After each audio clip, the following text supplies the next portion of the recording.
Sunday से लेकर Saturday तक अगर कुछ वायरल टिप्स एंड ट्रिक्स मिल जाए जिससे हमारे घर और किचन के काम तो आसान हो ही, साथ ही समय और पैसे की भी बचत हो, तो इसको कौन नहीं अपनाना चाहेगा।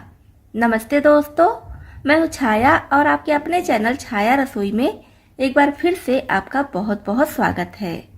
दोस्तों, आज मैं फिर से आपके लिए कुछ वायरल टिप्स एंड ट्रिक्स लेकर आई हूँ जिसको आप देखें, हो सकता है इनमें से कुछ टिप्स एंड ट्रिक्स आपके भी काम आए, आपका भी समय और पैसा बचे, साथ ही साथ आपका काम करना भी काफी आसान हो जाए। तो दोस्तों, हमेशा की तरह वीडियो देखने से पहले कमेंट बॉक्स में लिखकर ये बताना ना भूलिएगा कि आप इस चैनल के वीडियोस किस शहर या फिर किस गांव से देख रहे हैं, जिससे मैं लिखकर आपको थैंक्स बोल सकूं। तो चलिए देख लेते हैं आज की सबसे पहली टिप। मौसम कोई भी हो, माचिस के साथ सबसे ज़्यादा दिक्कत ये आती है कि अगर हम थोड़ा सा भी संभाल कर ना रखें तो ये सॉफ्ट पड़ जाती है, इसमें नमी आ जाती है, फिर कितना भी हम इसको जलाएं जलती नहीं है। इसके लिए हम कांच का इस तरह से कोई छोटा सा कंटेनर लेंगे, जिस हिसाब से माचिस की तीली है उसी के हिसाब से आप ले लीजिए। और आप चाहे तो प्लास्टिक का भी ले सकते हैं, कोई दिक्कत नहीं, बस आप ध्यान रखिए कि उसमें नमी जाने का डर ना हो। और 2-3 माचिस का आप तीली निकाल कर इसमें रख दीजिए। जैसे कि पूजा वगैरह में जो आप माचिस यूज करते हैं तो पूरा पैकेट तो एक साथ यूज करते नहीं होंगे, पूरा पैकेट खोलते भी नहीं होंगे। 1-2 पीस जो आप यूज करते हैं मैच बॉक्स से निकाल कर इसमें डाल दीजिए। अब ये जो मैच बॉक्स में स्ट्रिप वाला भाग होता है इसको हमें कट कर लेना है, क्योंकि इसको हमें ढक्कन में चिपकाना है अंदर साइड में, तो उसी के हिसाब से हम इसको कट करेंगे। और अब इसको चिपकाने के लिए मैं ले रही हूँ ग्लू गन। आप चाहे तो डबल साइड टेप भी ले सकते हैं। तो ग्लू गन से हम इस पर पहले थोड़ा सा ग्लू गिरा देंगे और उसके बाद इसको चिपका देंगे। जो इसका मसाले वाला भाग होता है उसको ऊपर रखना है, क्योंकि इसी से हमें माचिस को जलाना है। तो इस तरह से हम इसको चिपकाएंगे। अब हमें मैच बॉक्स की बिल्कुल भी ज़रूरत नहीं है, इसी में हमारी माचिस की तीली भी आ गई है और ये मसाला भी आ गया है। तो जब भी जलाना होगा तो हम इस तरह से इससे माचिस जला लेंगे और फिर इसको बंद करके रख देंगे। इस तरह से आप भी अपने माचिस को सेफ रख सकती हैं। बहुत आसानी से किसी भी मौसम में इस तरह से माचिस जल जाएगा और बिल्कुल भी नमी नहीं आएगी। लैपटॉप का यूज हम सभी करते हैं और कुछ दिनों पर देखते हैं लैपटॉप काफ़ी ज़्यादा गंदा हो जाता है। तो इसका ये जो भाग होता है स्क्रीन वाला, इसको साफ करना तो आसान होता है, साथ ही साथ ये ऊपर वाला भाग या फिर इधर नीचे वाला भाग भी साफ करना काफ़ी आसान होता है। लेकिन जो इसका कीबोर्ड होता है इसको साफ करने में दिक्कत आती है। कितने भी अच्छे से हम साफ करते हैं जल्दी से साफ नहीं होता है। तो इसको साफ करने का बहुत अच्छा तरीका आपके साथ में शेयर कर रही हूँ। सबसे पहले हमें चाहिए ये पेंट ब्रश, जिससे बच्चे ड्राइंग वगैरह करते हैं। तो ये वाला ब्रश आपको चाहिए और थोड़ा सा मोटा वाला लीजिए तो ज़्यादा अच्छा है। कीबोर्ड का जो की होता है और इसके साइड में जो गैप वाला एरिया होता है वहाँ पर काफ़ी ज़्यादा गंदगी फंस जाती है, तो इस तरह से बहुत आसानी से निकाल सकती हैं। उसके बाद हमें चाहिए टूथब्रश, और टूथब्रश लेते समय ध्यान रखिए कि एकदम सॉफ्ट वाला हो और नया ब्रश आपको नहीं लेना है। पुराना ब्रश जो मतलब घिस चुका हो थोड़ा सा, वैसा ब्रश लीजिए और ये बिल्कुल ड्राई हो, इसमें पानी बिल्कुल नहीं होना चाहिए, एकदम ड्राई हो। तो पुराने ब्रश से भी ऐसे आप इसमें फंसी हुई गंदगी, जो भी धूल मिट्टी है, सब बहुत आसानी से निकाल सकते हैं। और अब हमें चाहिए कॉटन, इसी के साथ में चाहिए ये लिक्विड। ये चश्मा साफ करने के लिए मार्केट में आता है। जब भी आप नया चश्मा बनवाते होंगे तो साथ में ये वाला लिक्विड देते हैं और इसको आप अपने लोकल मार्केट से भी ले सकते हैं, ऑनलाइन भी मंगा सकते हैं। तो इसके लिए हमें चाहिए थोड़ा सा कॉटन, और कॉटन पर हम इसको डाल देंगे, इस तरह से थोड़ा सा स्प्रे कर लेंगे। तो बस आपको ध्यान रखना है कि बहुत ज़्यादा नहीं लेना है, हल्का सा ही इसको स्प्रे करेंगे और फिर इसी कॉटन से पूरे लैपटॉप को हल्के हाथ से साफ कर लेंगे। हमारा काम ही ऐसा है कि जैसे हम किचन में होते हैं या फिर घर का कोई भी काम कर रहे होते हैं, साथ में वीडियो तो एडिट करते ही रहते हैं, तो उसी हाथ से हम लैपटॉप छू लेते हैं या फिर फ़ोन भी छू देते हैं, तो जिसकी वजह से और ज़्यादा गंदा हो जाता है। तो आप इस तरह से लैपटॉप के साथ साथ अपने फ़ोन को भी बहुत आसानी से साफ कर सकती हैं। कितना भी गंदा हो बहुत अच्छे से चमक जाता है। ये कॉटन देखिए कितना ज़्यादा गंदा हो गया है। वैसे गंदगी चाहे ना दिखे, लेकिन जब हम इस तरह से कॉटन से साफ करेंगे तो गंदगी काफ़ी ज़्यादा दिखने लगती है। तो देखिए पहले ये लैपटॉप कितना ज़्यादा गंदा दिख रहा था, अभी देखिए एकदम बढ़िया चमक चुका है। चलिए बढ़ते हैं नेक्स्ट टिप की तरफ। नेक्स्ट टिप है हमारी अदरक को लेकर। अदरक हम सभी के घरों में यूज होता ही है, तो हम मार्केट से अदरक लेकर आते हैं और उसको रख देते हैं तो जल्दी ख़राब हो जाता है। तो इसी के लिए बहुत अच्छी टिप लाई हूँ। इसके लिए हम लेंगे कोई कांच का छोटा सा जार, जिस हिसाब से आपको अदरक स्टोर करना है उसी के हिसाब से जार ले लीजिए और इसमें डाल देंगे पानी। पानी भी हम अदरक के हिसाब से ही डालेंगे, अदरक अच्छी तरह से डूबा रहे। अब इसका ढक्कन बंद करके इसको हम रखेंगे फ्रिज में। ध्यान रखिएगा कि फ्रीजर में नहीं रखना है, फ्रिज में रखना है। जब भी आपको यूज करना हो तो निकालिए और जितनी ज़रूरत हो उतनी ले लीजिए, उसके बाद बाकी का बचा हुआ फिर से फ्रिज में रख दीजिए। तो इस तरह से आप अदरक स्टोर करके रखेंगे तो आपका अदरक 20 से 25 दिनों तक बिल्कुल भी खराब नहीं होगा, एकदम फ्रेश रहेगा।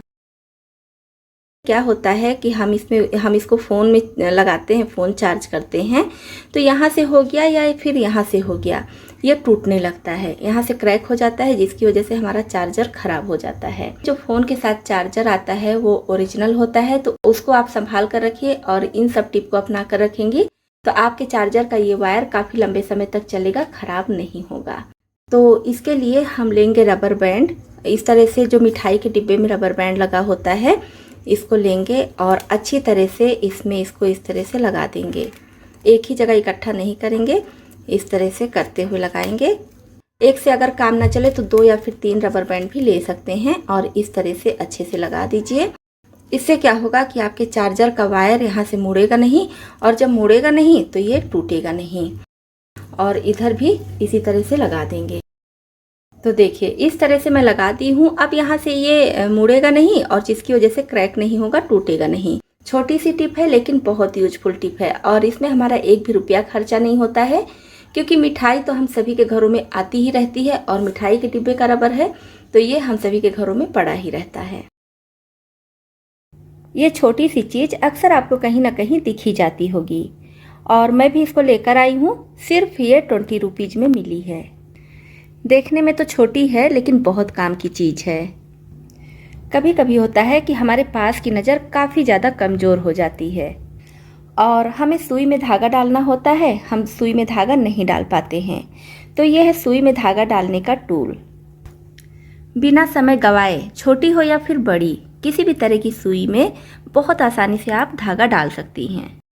तो इसमें हम 2 तरह से सुई में धागा डाल सकते हैं। तो पहले मैं एक तरफ से दिखा रही हूँ कि कैसे धागा डालेंगे और इसके लिए मैं एकदम छोटी वाली सुई ली हूँ। तो इसमें देखिए 2 छेद है, तो ऊपर वाले छेद में हम इस सुई को डालेंगे और नीचे देखिए एक पीले रंग का बटन है, तो इसको हम एक उंगली से ऐसे प्रेस कर देंगे और जब हम इसको प्रेस करेंगे तो सुई लॉक हो जाएगी और जैसे ही हम प्रेस करेंगे तो ऊपर एक छोटा सा हुक जैसा निकल आएगा। तो इसी हुक में हमें धागा फंसाना है। इसको हमें छोड़ना नहीं है, इसी तरह से प्रेस किए रहना है और जब तक हम इसको प्रेस किए रहेंगे सुई इसमें लॉक रहेगी, नहीं निकलेगी। तो बस अब जिस धागे को आपको सुई में डालना है वो धागा लीजिए और ये जो हुक निकला है, हुक में इस तरह से फंसा दीजिए। उसके बाद जो पीला बटन आपको दिख रहा है इसको छोड़ दीजिए। जब इसको छोड़ेंगे तो जो हुक में धागा फंसा है वो हुक अंदर चला जाएगा, साथ ही साथ धागा भी अंदर चला जाएगा और उसके बाद हम सुई को इस तरह से बाहर की तरफ निकाल लेंगे तो सुई में धागा पड़ जाएगा। तो बहुत आसानी से सुई में धागा पड़ जाता है, बिल्कुल भी दिक्कत नहीं होती है। एक तो ये तरीका हो गया कि आप इधर से सुई में धागा डाल सकते हैं। अब चलिए इधर से हम सुई में धागा डाल देते हैं। जैसे ये ग्रीन वाला भाग आपको दिख रहा होगा, ये अंदर की तरफ होता है, तो इसको हमें इस तरह से बाहर निकालना है और इसके दोनों कॉर्नर पर इस तरह से प्लास्टिक थोड़ा सा ऊपर रहता है और बीच में भी एक छोटा सा हुक रहता है, इसमें भी धागा फंसाया जाता है। तो इसमें क्या करेंगे, सुई को हमें इस हुक में पहले फंसाना है। तो दोनों साइड में ये प्लास्टिक हल्का सा ऊपर रहता है। अब बीच में इस तरह से करके और जो सुई का छेद होता है उसको बीच वाले हुक में डालेंगे, इस तरह से करके डालेंगे और ये अच्छे से इसमें सेट हो जाएगा। अब जिस धागे को आपको सुई में डालना है उसको इस तरह से इसमें फंसा दीजिए। जो इसमें हुक बना है हुक में आसानी से फंस जाता है। बस जब हुक में फंस जाए तब सुई को इस तरह से ऊपर की तरफ करके निकालिए। ऊपर की तरफ करके निकालेंगे तो सुई में धागा आसानी से पड़ जाएगा। देखिए जैसा कि आप वीडियो में देख पा रहे होंगे कितनी आसानी से सुई में धागा पड़ गया है। तो इस तरह से ये टूल बहुत अच्छा है। तो अगर आपको ये टूल कहीं भी दिख जाए तो एक पीस ज़रूर खरीद लीजिए, सालों साल ये काम आएगा और सुई में धागा डालना काफ़ी आसान हो जाएगा। तो चार्जर का यूज हम सभी करते हैं और चार्जर में ये जो वायर लगा होता है काफ़ी ज़्यादा गंदा हो जाता है, साथ ही साथ चार्जर भी काफ़ी गंदा हो जाता है। तो आज मैं इस वायर को साफ करके आपको दिखा रही हूँ। इसके लिए क्या करेंगे, लेंगे थोड़ा सा टूथपेस्ट कोई भी व्हाइट टूथपेस्ट ले लीजिए, पूरे वायर पर इस तरह से लगा देंगे और उसके बाद कॉटन पर ही हल्का सा पानी लगाएंगे और अच्छे से इसको रब करते हुए साफ करेंगे। हल्के हाथ से साफ करेंगे, वायर खींचना नहीं चाहिए। और फिर हम देखेंगे गंदे से गंदे चार्जर का वायर एकदम बढ़िया नए जैसा चमक जाता है। एक बर्तन में लेंगे पानी और इसमें निचोड़ देंगे थोड़ा सा नींबू का रस। बहुत ज़्यादा नहीं, 4 से 5 बूंद नींबू का रस निचोड़ देंगे। इसमें हम डालेंगे एप्पल। जैसे कि एप्पल हम कट करते हैं, थोड़ी देर में ही देखते हैं ये काले पड़ जाते हैं और फिर इनको कोई खाना पसंद नहीं करता है। तो आप इस पानी में एप्पल डाल देंगे, फिर आप चाहे 6 से 7 घंटे भी आप इसको रखे रहेंगे, फिर भी ये काले नहीं पड़ेंगे। तो चाहे तो आप छिलका छिलकर इसमें डालिए और चाहे तो छिलके सहित, मतलब आप जैसा खाना पसंद करती हैं उस तरह से आप इसमें डाल दीजिए। जिस भी तरह से आपको कट करना है, कट करके बस नींबू के पानी में डाल दीजिए और 2 मिनट के बाद इसको निकाल कर नैपकिन से सारा पानी सुखा लीजिए। फिर आप चाहे तो बच्चों को टिफिन में दीजिए, बड़ों को दीजिए या खुद भी खाना है, ये सेब बिल्कुल भी काले नहीं पड़ेंगे। इस तरह के सब्जी वाली बास्केट हम सभी के घरों में होती है और इसमें क्या दिक्कत होती है कि जब भी हम इसमें कोई चीज़ रखते हैं तो नीचे गिरने लगता है। खासकर आलू रखते हैं या फिर प्याज रखते हैं, लहसुन रखते हैं, तो आलू, प्याज, लहसुन में जो मिट्टी या फिर छिलका होता है वो सब नीचे गिरने लगता है। तो जहाँ भी ये ट्रॉली रहती है वहाँ पर काफ़ी ज़्यादा गंदगी फैल जाती है। इसके लिए छोटी सी टिप है, जैसे कि आप इसमें चाहे तो न्यूज़पेपर बिछा कर रखिए या तो फिर कोई पॉलीथीन है इसी के हिसाब से तो पॉलीथीन बिछा कर रखिए। मैं यहाँ पर देखिए खाना खाने वाला जिस मैट पर हम खाना खाते हैं उसको रख रही हूँ। तो ये पुराना हो गया है, किसी भी यूज में नहीं था, काफ़ी दिन से इधर उधर पड़ा हुआ था। तो मैं एक एक इसमें इस तरह से बिछा दे रही हूँ, अच्छे से सेट हो जाता है इस पर। और आप इसके बजाय कोई भी चीज़, कोई पॉलीथीन, न्यूज़पेपर वगैरह भी रख सकते हैं, जैसा कि मैं पहले ही बता चुकी हूँ।